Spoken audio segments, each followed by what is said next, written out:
Doug. Here we have the Limu Emu in its natural habitat, helping people customize their car insurance and save hundreds with Liberty Mutual. Fascinating. It's accompanied by his natural ally, Doug. Limu? Is that guy with the binoculars watching us? Cut the camera. They see us. Only pay for what you need at libertymutual.com. Liberty, liberty, liberty, liberty. Savings vary. Underwritten by Liberty Mutual Insurance Company and affiliates. Excludes Massachusetts. Well, I was down on my last dollar and then I started saving because the bank said fiscal restraint is what you're craving. So I put my earnings in a high yield account. Let the savings compound and the interest mount.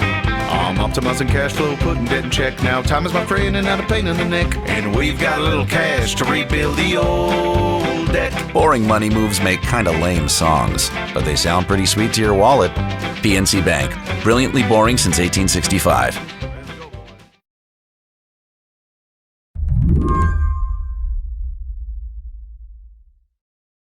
There are a couple of ways to look at what happened when the Federal Reserve's Board of Governors met in Washington this week. One story goes like this. It was a clash of the titans. For months, President Trump has been pressuring Fed Chair Jerome Powell to slash interest rates, which he said would supercharge the economy. In the process, the president has threatened to fire Powell, along with another Fed governor he dislikes. Then, just hours before this week's meeting, Congress confirmed a new governor, a White House economist. Presumably, this guy showed up to make the president's case in person. This all sounds tense, right?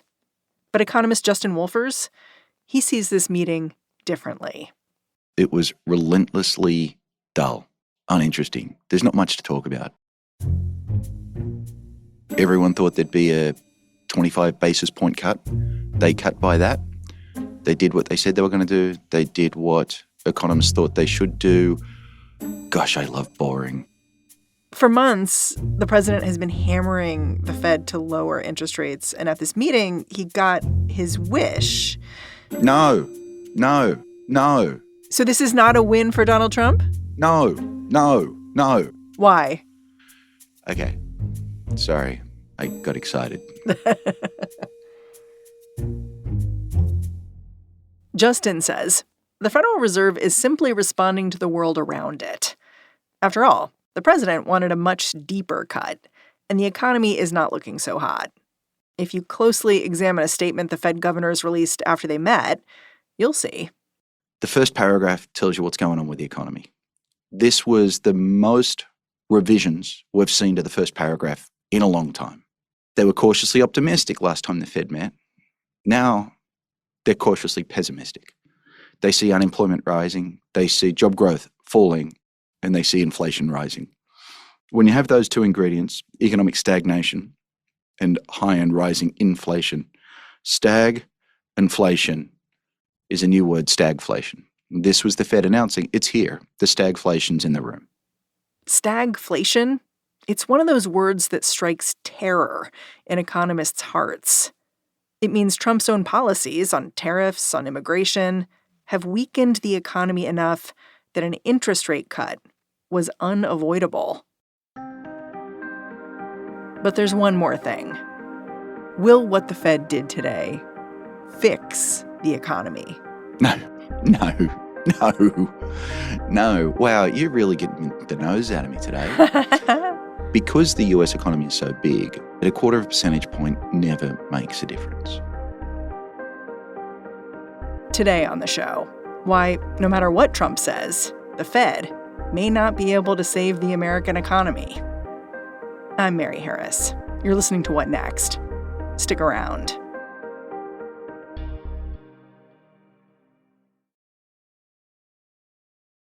Decisions made in Washington can affect your portfolio every day. But what policy changes should investors be watching? Listen to Washington Wise, an original podcast for investors from Charles Schwab, to hear the stories making news in Washington right now. Host Mike Townsend, Charles Schwab's managing director for legislative and regulatory affairs, takes a nonpartisan look at the stories that matter most to investors, including policy initiatives for retirement savings, taxes and trade, inflation concerns, the Federal Reserve, and how regulatory developments can affect companies, sectors, and even the entire market.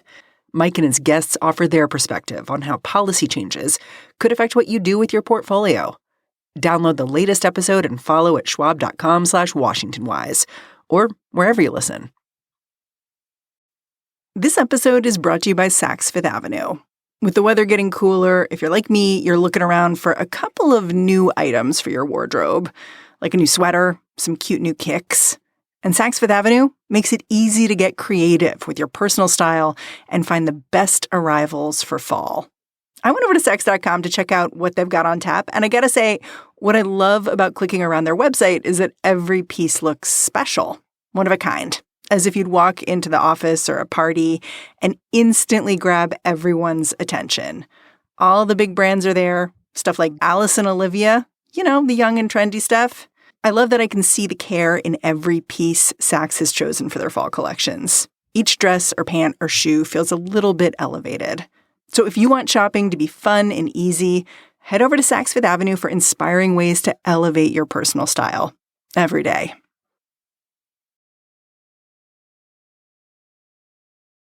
If you want to see where the cracks are developing in the American economy right now, Justin Wolfer says it helps to leave the Federal Reserve headquarters in Washington and get out into the real world. Say, Elabelle, Georgia. A couple weeks back, ICE raided a Hyundai electric vehicle battery plant in Elabelle. Nearly 500 workers got arrested, including over 300 South Korean people who were detained and later put on a flight back to their home country. But this immigration raid had economic implications because this plant was doing a type of work that's been vital to America's economic growth. And this work has a name. Word for the day, we're all going to enjoy this, is technology transfer. Okay, what is that? Wow, I thought you'd never ask. So Hyundai has a way of making batteries. And Hyundai's really, really good at it. And over in Korea, they make a lot of batteries in Hyundai factories. And being good at it means they have a recipe. They've got a way of doing things. Now, it turns out Hyundai's better at doing this than you and I would be. If you and I were to go and start a battery plant tomorrow, Mary, I'm not very good at batteries. I'm not either. Okay, great. So it can't just be two random Americans who set up a battery plant. Okay, so what is it we need? Is it that we need Hyundai's money to set up a battery plant? No, there's lots of money in America. So we could set up a battery plant. We could build it. We know how to build a plant. And we could put some American people next to some Korean machines and then yell at them and say, make batteries. You'll notice what's missing there is the magic of how well Hyundai makes batteries. You have to teach the workers how to work with the machines. You have to install the machines. You have to set up the production lines in just the right way. You have to learn from what Hyundai's doing in Korea. Hyundai didn't want to set up an American plant. It wanted to set up a Hyundai plant in America. Which would have benefited Americans because it would have created American jobs. President Trump's goal here was to have Hyundai use Hyundai's technology in America so that they use American bodies rather than Korean bodies. And so that means we'd have to, and in fact we did, allow many Korean workers to come over on visas who have some expertise in setting up and running a battery plant. That's what these people were doing. That's technology transfer. It sounds like what you're saying basically is like ICE is raiding businesses and detaining workers all over the place. But this raid is a big deal because it gets to a fundamental problem with how our economy works and a potential solution that we're now trashing. Yes. You've got Koreans on visas being hauled off in chains. Anyone who's thinking about coming to this country, whether it's to work at a battery plant or to watch the World Cup, is having second thoughts. You know, manufacturing and revitalizing manufacturing has been a huge part of what Trump says he wants his economy to be. Right. Is it possible to rejuvenate manufacturing in this country without foreign investment? Like, how key is foreign investment to that work? Right. So this is, again, why I started with word of the day is technology transfer. We can probably find enough dollars to build a plant out of bricks and put a sign up the front that says battery factory. What's scarce is know-how. And so, you know, there's a lot of MAGA types screaming, oh, why were the Koreans here at all? We should have had Americans doing that. And if you've got dozens of Americans with decades of expertise in running the world's most successful battery factories, I'd agree with you. We don't. And so that's what they were doing. They were bringing over Korean know-how and imparting it to workers on American soil. And so that's the scarce resource. And that is embedded in people. You can't just mail over a blueprint. Over the weekend, Donald Trump seemed to realize what you were saying. Like, he started backpedaling on this. He had a post on Truth Social saying, I don't want to frighten off or disincentivize investment into America by outside countries or companies. Can he really walk back what's happened here? There might be some part that he can, and it's better that he says that than that he doesn't. But is there some damage that's done here? Absolutely. The Korean newspapers see this as racially motivated and therefore see us as racist and anti-Asian. And every company, not just in Korea, but through Asia, understands that. What you need to do is put yourself in the shoes of a large multinational. President Trump calls and says, I'd like you to build a factory here. You have no guarantee that your people aren't going to be frog marched out in chains and put in cells and treated in dehumanizing ways. And so even if the economics of it worked out, you might decide either you have too much dignity or that you care too much about your workers, or you reverse to taking on risks like that. And there are so many other patches of dirt on planet Earth where you could build that factory. Why would you bother going to the only one that imposed this extra risk on your people? And President Trump can tweet or post or truth whatever the heck he wants. But gee, I don't know, it feels awfully transactional, doesn't it? Like, you frog march him out and then you say, oh, no, it's fine. Come back. We'll treat you well next time. Yeah, but it's like, do I believe that? Because Right. what the action is consistent with what Donald Trump has said in the past. Like, you also have stuff like Secretary of State Marco Rubio looking to aggressively revoke the visas of Chinese students, right? That seems of a piece of what's happening here with the factory. And Trump also tried to kind of walk that back a little bit. But it just feels like talking out of both sides of your mouth here. Yeah, so there are implicit promises that are made. The explicit one, when you get a one-year visa, is you can come in for 12 months. But if you write me a visa, a series of one-year visas to come and do a 5-year PhD, if you say, oh, I'm not renewing it, and you are 3 years into your PhD and have spent $300,000 on tuition, that feels like you're just screwing me, doesn't it? And it's those implicit promises that are being broken. And these implicit promises are being broken all across the economy. And that's making people reluctant to invest. So this is the problem of having a I'm going to screw you attitude. You can win one time when you try and screw someone else, but they're not going to like you next time. They're not going to trust you next time. Yeah, fool me once, shame on you. Fool me twice. Exactly. And so we are not living up to the unwritten rules, and that might be one way of doing business. I just think it's very unlikely to be a successful way in the long run. We'll be right back after a quick break.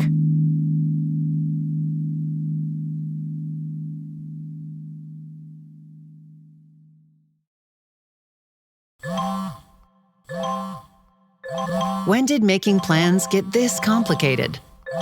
It's time to streamline with WhatsApp, the secure messaging app that brings the whole group together.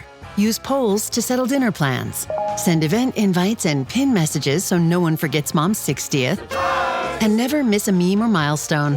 All protected with end-to-end encryption. It's time for WhatsApp.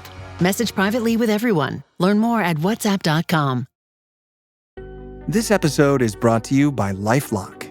Between two-factor authentication, strong passwords, and a VPN, you try to be in control of how your info is protected.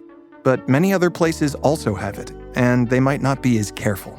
That's why LifeLock monitors hundreds of millions of data points a second for threats. If your identity is stolen, they'll fix it, guaranteed, or your money back. Save up to 40% your first year. Visit LifeLock.com/podcast for 40% off. Terms apply. This episode is brought to you by eBay. Buying parts for your car? You'll know that will it work feeling. But on eBay, buying parts is different. eBay's free returns means if it doesn't fit, or if it isn't what you expected, you just print a label, drop it off, and get your refund fast. No haggling, no stress, and at least 30 days to return any eligible item. Millions of parts, free returns. eBay. Things people love. Eligible items only. Exclusions apply.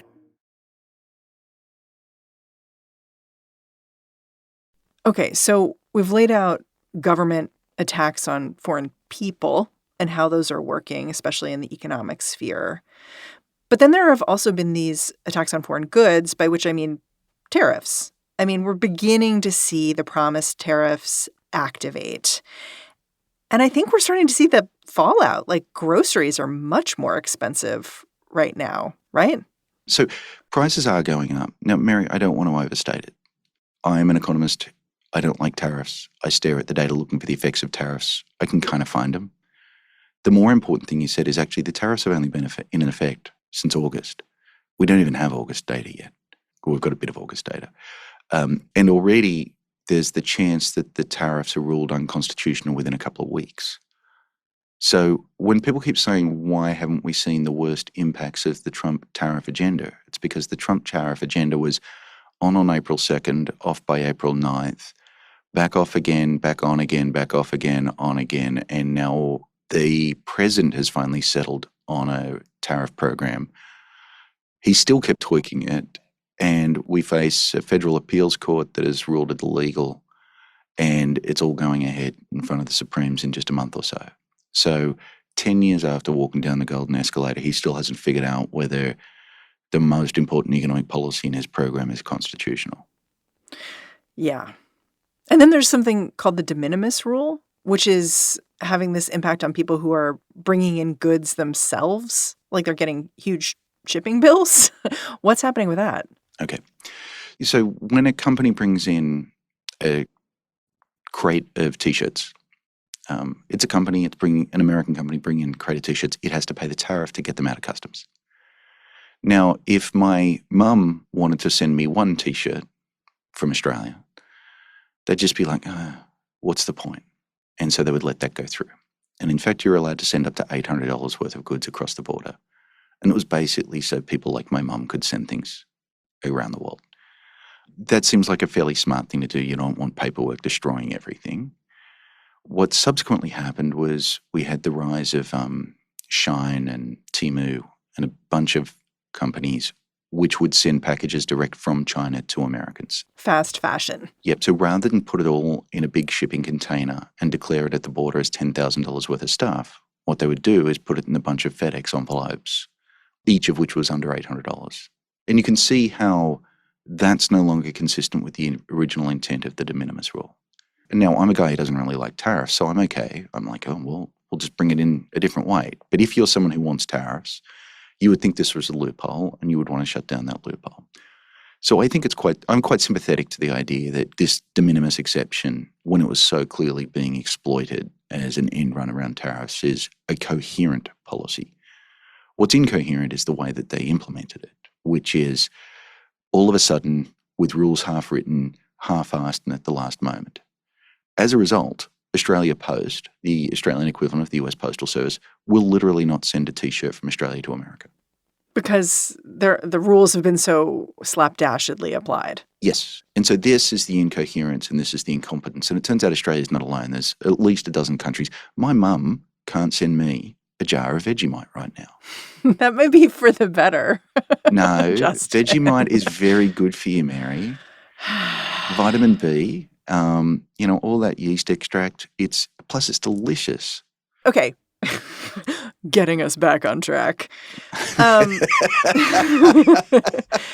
We're already seeing sellers on eBay charging like $2,000 shipping, basically to dissuade Americans from buying stuff because they're like, this is too confusing. There's too much chaos. Right. So I'm sympathetic with de minimis as getting rid of de minimis as a policy idea. I'm unsympathetic with the utterly incompetent way they went around doing it. And I actually think I want to pause on that word incompetent, Mary, because I think it's really important. We have great debates about economics. Should there be more fairness? Should there be more incentives? What should we do for the working class? Blah, blah, blah, blah, blah. All good faith, smart, important arguments. But I actually think what's happening to the American economy right now is incompetence. It's not good versus bad policy. I happen not to like tariffs. Other people like them. I'm not going to, go to the wall on that. But a tariff that's on Monday and off on Tuesday and in front of the Supreme Court on Wednesday and then being appealed on Thursday, and then the president wakes up on Friday in a bad mood, so he ups it to 50% on Brazil because he loves Bolsonaro, is incompetent. It's dumb. It's wasting resources. It's wasting people's lives. And so I think so little of what we're talking about right now is left-wing versus right-wing, and a huge part of it is competent versus incompetent. All of this is happening as the jobs report is getting grimmer. I saw a really grim graph. It basically showed job growth over the last 5 years. Right. And the last few months look terrible. Like there's been some job growth, but it's so small, especially when you look at it relative to 2 years ago, 3 years ago. It almost looks like job growth is in the negative. Yes, over the last 4 months, job growth is extraordinarily low. I would say it's so low that you couldn't yet sustain the view that the US economy is in a recession, but you couldn't have any confidence that we're not going to fall into one anytime soon. I think we're one bad thing away from being in a recession.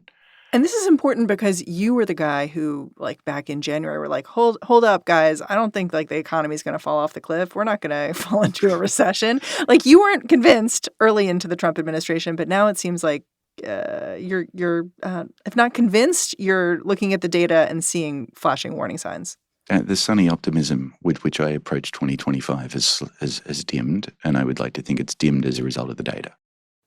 There is one piece of data that is stubbornly optimistic right now, the stock market. So I asked Justin to explain what he thinks is going on there. He had a few answers.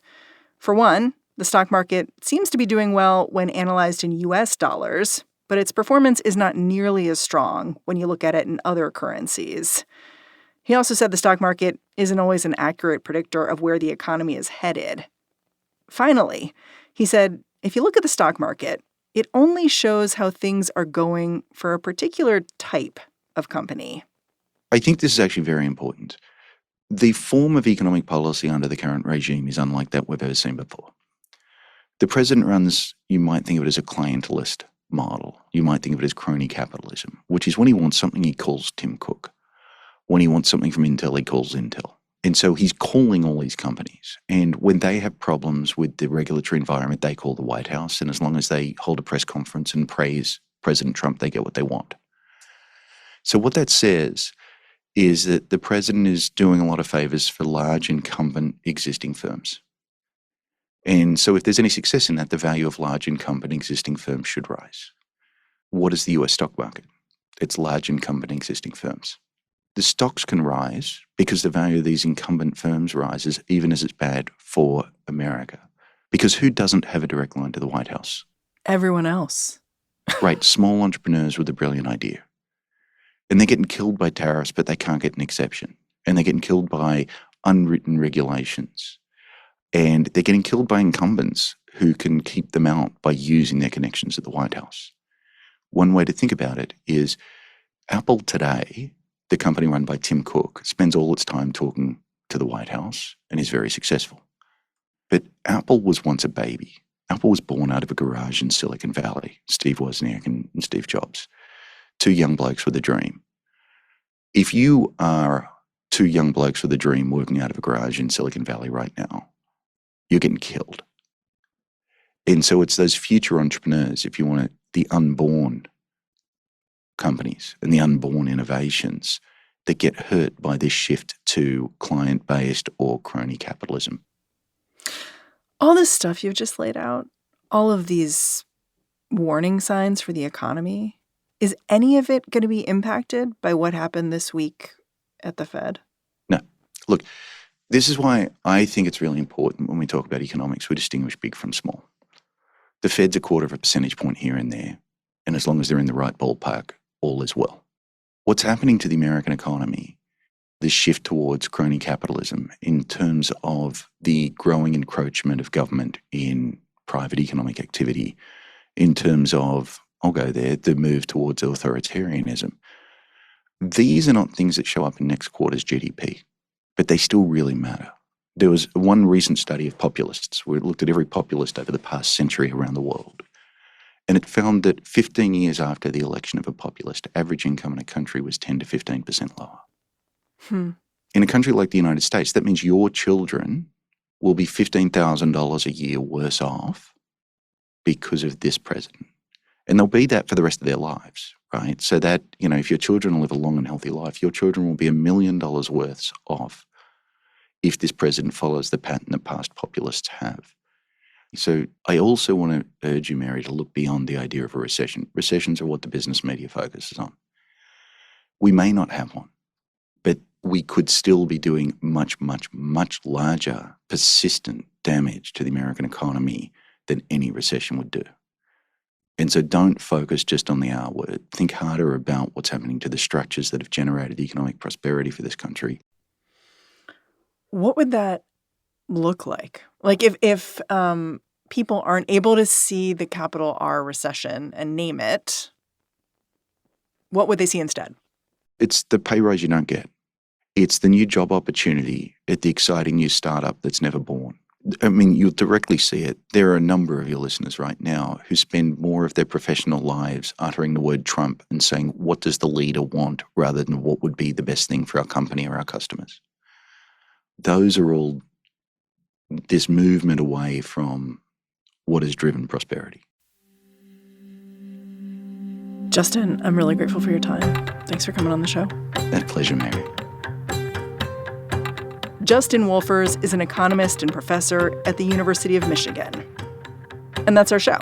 What Next is produced by Elena Schwartz, Rob Gunther, Anna Phillips, and Madeline Ducharme. Paige Osburn is the senior supervising producer of What Next and What Next TBD. Mia Lobel is the head of audio here at Slate. Ben Richmond is the senior director of podcast operations. And I'm Mary Harris. Go track me down on Blue Sky. I'm at Mary Harris. Thanks for listening. Catch you back here next time.